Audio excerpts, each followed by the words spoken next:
मैं हूँ लीला। स्वागत है आपका हमारे चैनल में। आज का विषय है पशुपति व्रत। आप 5, 7, 11 करने से भी आपकी हर मनोकामना पूर्ण होगी। अब हम बात करते हैं पूजन विधि। जब भी आप व्रत शुरू करें तो आप संकल्प लेकर करें। आपने 5 व्रत करने हैं या 7 करने हैं या 11 करने हैं, क्योंकि ये व्रत भगवान शिव जी भोलेनाथ जी के ही व्रत हैं। ये व्रत आप 5 की गिनती में भी कर सकते हैं, 7 की गिनती में भी कर सकते हैं, 11 की गिनती में भी कर सकते हैं। ये व्रत आप किसी भी माह के किसी भी सोमवार से शुरू कर सकते हैं। इस व्रत में ना तो शुक्ल पक्ष देखा जाता है और ना ही कृष्ण पक्ष देखा जाता है। आप किसी भी सोमवार से ये व्रत शुरू कर सकते हैं। जिस दिन आपने व्रत करना होगा उस दिन आप सुबह जल्दी उठें, स्नान करें, शुद्ध वस्त्र पहनें और एक पूजा की थाली तैयार करें। उस थाली में आप पंचामृत रखें, दूध, दही, घी, शक्कर, शहद, फल फूल रखें। जैसे आंकड़े का फूल, तूरे का फल, चमी पत्तर, बेल पत्तर आप रख सकते हैं। उसके बाद आप एक जल का लोटा रखें। उसके बाद आप मंदिर जाएं। मंदिर जाकर आपने पहले मंदिर की दहलीज को प्रणाम करें और घंटी बजाएं। उसके बाद आप पूजन शुरू करें। पहले आप जल चढ़ाएं, उसके बाद आप अभिषेक करें। अभिषेक कराते समय पहले आप दूध अर्पित करें, फिर आप दही अर्पित करें, फिर घी अर्पित करें, उसके बाद शहद, उसके बाद फिर शक्कर अर्पित करें, फिर जल अर्पित करना है। अगर आपके पास गंगा जल है तो अति उत्तम। अगर आपके पास गंगा जल नहीं है तो आप सिंपल जल अर्पित करें। इसी तरह आपने अभिषेक करना है। अभिषेक करने का सही कर्म यही है। जब आप पूजा अर्चना कर लें तब आप वो थाली लेकर घर आ जाएं। घर आकर उस थाली को आपने मंदिर में रख देना है। उसके बाद आप फलाहार कर सकते हैं, चाय दूध पी सकते हैं। शाम के समय आपने फिर स्नान करना है, शुद्ध वस्त्र पहनने हैं और पूजा की थाली आपने जो थाली सुबह लेकर गए थी वही थाली आपने शाम के लिए तैयार करनी है। उसमें आपने 6 दीपक रखने हैं, 3 आपने फलाहार की कटोरी रखनी है, घी से भरकर रखनी है, गोल बाती लगाकर रखनी है। 3 कटोरी आपने फलाहार की रखनी है। इसके बाद आपने फिर मंदिर जाना है। मंदिर जाकर आपने पहले आपने 5 दीपक जलाने। 1 दीपक आपने अपनी थाली में ही रखना है। उसके बाद आपने फलाहार के 3 हिस्से करने हैं। 2 हिस्से तो आपने शिवलिंग के सामने रखने हैं और 1 हिस्सा आप अपनी थाली में रखें। पूजा अर्चना करें। जब आपकी पूजा अर्चना संपन्न हो जाए तो आप उस थाली में दीपक और फलाहार का 1 हिस्सा रख के कर अपने घर आ जाएं। जब आप अपने घर आएँ तो घर में एंटर करने से पहले दीपक लेकर आए हैं, उस दीपक को आपने राइट हाथ जलाकर रखना है। उसके बाद आपने घर में एंटर करना है। घर में एंटर करने के बाद आप भोजन ग्रहण करने बैठें तो पहले आप जो 1 हिस्सा मंदिर से लेकर आए हैं उसे ग्रहण करना है। उसके बाद आप और फलाहार ले सकते हैं। अब बात करते हैं पशुपति व्रत में क्या खाएं क्या ना खाएं। पशुपति व्रत में आप साबूदाने की खीर, मखाने की खीर, राजगिरे के आटे का हलवा, संघाड़े के आटे का हलवा और कुट्टू के आटे का हलवा, दूध और खोए से बनी मिठाई भी आप खा सकते हैं। दूध, दही, लस्सी, बादाम, मौसमी फल भी आप खा सकते हैं। तिल के लड्डू भी खा सकते हैं। गाजर का हलवा और गाजर की खीर भी आप खा सकते हैं। कद्दू की और लौकी की खीर और हलवा भी खा सकते हैं। कद्दू और लौकी की आप बर्फ़ी भी बनाकर खा सकते हैं। कद्दू की खीर, हलवा या ऐसे भी गुड़ के साथ उबाल कर खा सकते हैं। इस व्रत में आप मूंगफली, बादाम, अखरोट का हलवा, बर्फ़ी भी बना के आप खा सकते हैं। नींबू पानी भी आप ले सकते हैं। भीगे हुए बादाम, अखरोट, काजू, मूंगफली आप खा सकते हैं। आलू का हलवा भी आप खा सकते हैं। दूध, दही का सेवन भी आप अवश्य करें, क्योंकि चंद्रमा सफ़ेद रंग का होता है। चंद्रमा से जुड़ी सफ़ेद चीज़ें हमें मानसिक शांति देती हैं। हमारा चंद्रमा ग्रह मजबूत बनता है। जितना हो सके आप सफ़ेद चीज़ों का सेवन करें। अब बात करेंगे इस व्रत में क्या ना खाएं। इस व्रत में आप नमक का सेवन ना करें, चाहे वो सेंधा नमक हो चाहे वो सिंपल नमक हो।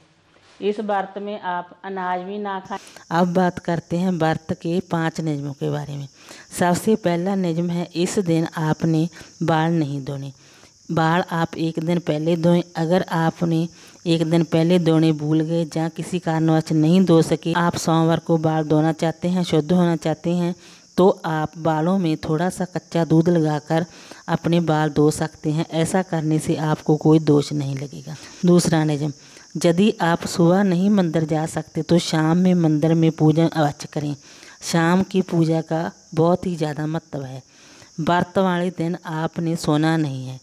तीसरा नियम, इस व्रत में फलाहारी किया जाता है। शाम को भी आपने फलाहारी करना है, भोजन आपने नहीं करना है। अगला नियम, बेलपत्र कटे फटे हों तो उनमें से साफ बेलपत्र लेकर ही चढ़ाना है। यदि वे कम हैं तो उन्हीं को धोकर आपने राम राम लिखकर या ओम नमः शिवाय लिखकर अर्पित करने हैं। अगला नियम, 5 व्रत के बाद अगर आप व्रत करना चाहते हैं तो एक सोमवार को छोड़कर अगले सोमवार से आप व्रत शुरू कर सकते हैं। अब बात करते हैं अध्यापन विधि के बारे में। अध्यापन आपने शाम के समय करना है जब आपके व्रत पूर्ण हो जाएं। चाहे आपके व्रत 5 रखे हैं आपने, चाहे आपने 7 व्रत रखे हैं, चाहे आपने 11 व्रत रखे हैं। जब आपके व्रत पूरे हो जाएं उस समय आपने अध्यापन करना है। अध्यापन आपने शाम के समय प्रदोष काल में करना है। प्रदोष काल का समय है सूर्य अस्त के 45 मिनट पहले और सूर्य अस्त के 45 मिनट बाद का समय प्रदोष काल का समय। इस समय अगर आप पूजा करेंगे तो आपको विशेष फलों की प्राप्ति होगी। इस समय आप पूजा अवश्य। अध्यापन के दिन भी आपने वही थाली लेकर जानी है जो आप सुबह लेकर गए थे। उसी थाली में आपने 6 दीपक रखने हैं, घी से भरकर रखने हैं, गोड़ बाती लगाकर रखनी है। 3 कटोरी फलाहार की रखनी है और 1 पानी वाला नारियल रखना है और 108 बेल पत्तर रखने हैं और 1 आपने नारियल पर लपेटने के लिए मौड़ी रखनी है और 1 आपने सीधा ब्राह्मण को देने के लिए रखना है। सीधे में आपने आटा, दाल, चावल, चीनी, घी, हल्दी, मिर्च, नमक और दक्षिणा रखनी है। ये सब सामान आप अपनी श्रद्धा के अनुसार, अपनी क्षमता के अनुसार काम ज़्यादा कर सकते हैं। शाम के समय भी आपने स्नान करना होगा और शुद्ध वस्त्र पहनने होंगे। उसके बाद आपने मंदिर जाना होगा। मंदिर जाकर सबसे पहले आपने 5 दीपक जलाने होंगे। अग्नि को साक्षी मानकर ही अपनी पूजा शुरू करें। उसके बाद 1 दीपक आप अपनी थाली में रखें। उसके बाद आपने फलाहार के 3 हिस्से करने हैं। 2 हिस्से तो आप शिवलिंग के सामने रखें और 1 हिस्सा आप अपनी थाली में रखें। उसके बाद आपने नारियल पर मौड़ी लपेटनी है। मौड़ियाँ आपने 5 बार लपेटनी है। अपनी मनोकामना की प्रार्थना करते हुए नारियल को आपने शिवलिंग के सामने रखना है। उसके बाद जब आप सारी पूजा कर लें उसके बाद आप जो सीधा लेकर गए थे वो सीधा आपने ब्राह्मण को देना है। अगर आपको ब्राह्मण नहीं मिल रहा तो आप सीधे का सामान वहीं शिवलिंग के सामने ही रख कर आ सकते हैं। 1 दिया और 1 कटोरी फलाहार की थाली में रखकर अपने घर आ जाएं। घर आकर घर में एंटर करने से पहले जो दीपक आप एक मंदिर से लेकर आए हैं उस दीपक को आपने राइट हाथ में जलाकर रखना है और उसके बाद आपने घर में एंटर करना है। घर में एंटर करने के बाद आपने जो फलाहार का एक हिस्सा लेकर आए हैं उसको पहले ग्रहण करना है। उसके बाद और फलाहार आप ले सकते हैं। इस तरह आपने अपने व्रत पूरे करने हैं। चाहे आपके 5 है, चाहे 7 है, चाहे 11 रखना है। शिव पूजा में आपने कुछ बातों का ध्यान रखना है। पहली बात तो ये, जब आप शिव पूजा करें तो आपका मुख उत्तर दिशा की ओर होना चाहिए। दूसरी बात, जब आप शिव पूजा करें आपके बालों में पानी नहीं टपकना चाहिए, ना ही आपके बाल खुले होने चाहिए। जब भी आप शिव पूजा करें सिर ढक कर करें। अगर आपको 108 बेल पत्तर नहीं मिलते तो आप 108 दाने चावल के भी अर्पित कर सकते हैं, मूंग के भी कर सकते हैं, 108 फूल भी अर्पित कर सकते हैं, या फिर 108 शमी के पत्तर भी अर्पित कर सकते हैं। या फिर जो सामग्री भगवान शिव पर चढ़ती है, कोई भी सामग्री है आपके पास, उसकी गिनती 108 में कर भी आप अर्पित कर सकते हैं। इस तरह आप अपने व्रत का अध्यापन करें। अगली बात, पंचामृत को आप कभी भी तांबे या पीतल के लोटे में ना रखें। शिव पूजा जब भी आप करें तो प्रदोष काल में ही करें। इन बातों का आपने ध्यान रखना होगा। अब बात करते हैं शिव पूजा में ना करें ये 5 गलतियाँ।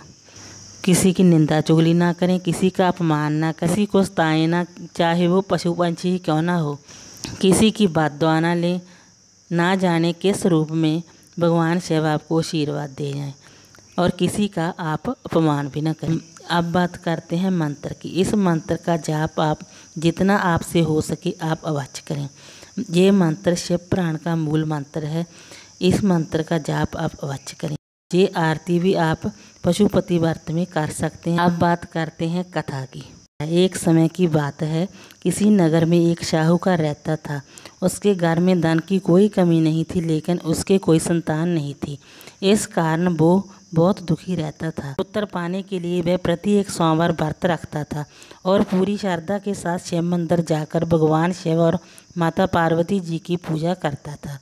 उसकी भक्ति देखकर एक दिन माँ पार्वती प्रसन्न हो गई और भगवान शिव जी से उस साहूकार की मनोकामना पूरी करने के लिए कहने लगी। पार्वती जी की इच्छा सुनकर भगवान शिव जी ने कहा कि हे पार्वती, इस संसार में हर प्राणी को उसके कर्मों का फल मिलता है और जिसके भाग्य में जो हो उसे भोगना ही पड़ता है। लेकिन पार्वती जी ने साहूकार की भक्ति का मान रखने के लिए उसकी मनोकामना पूर्ण करने की इच्छा जताई।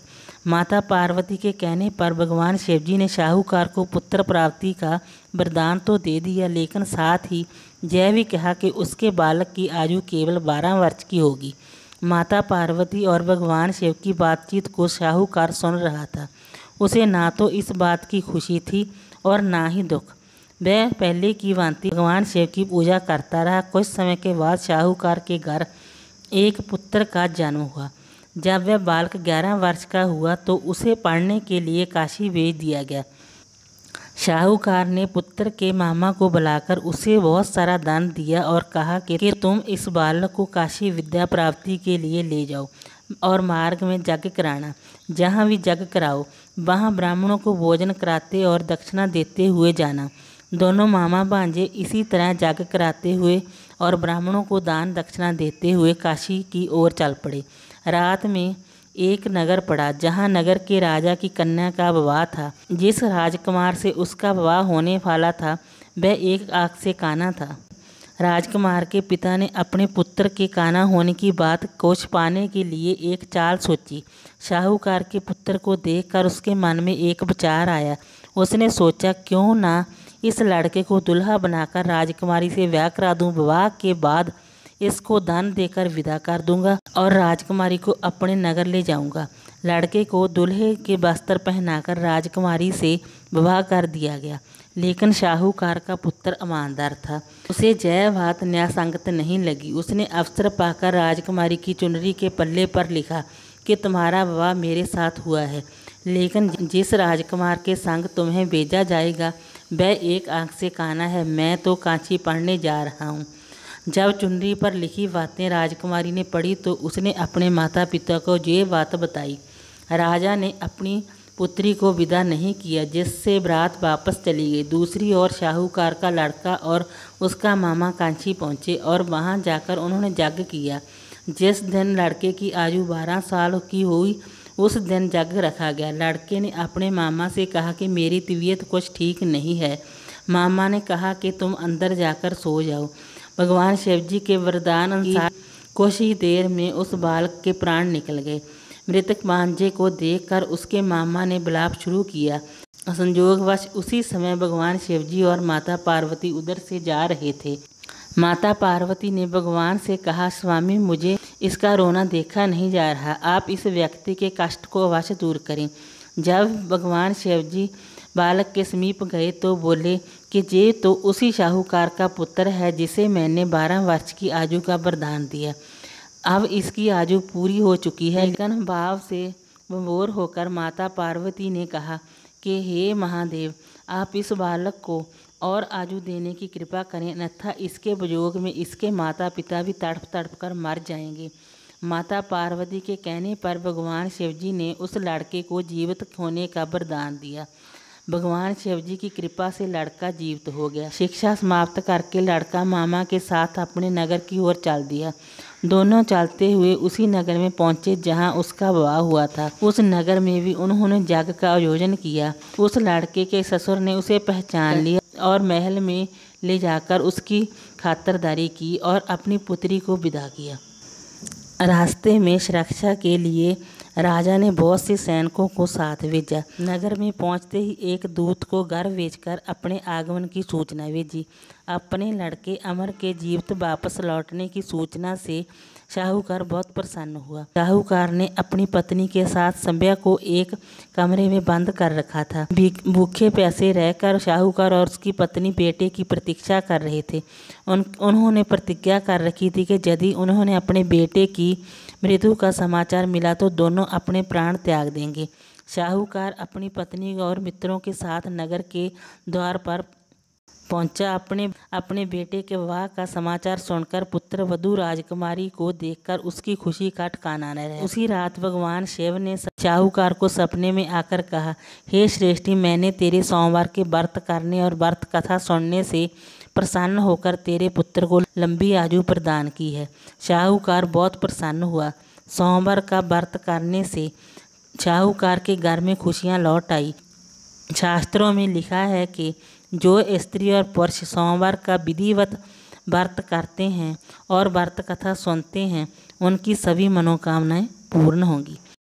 वीडियो अच्छी लगी हो तो लाइक कीजिए, शेयर कीजिए, सब्सक्राइब कीजिए। Thanks for watching this video.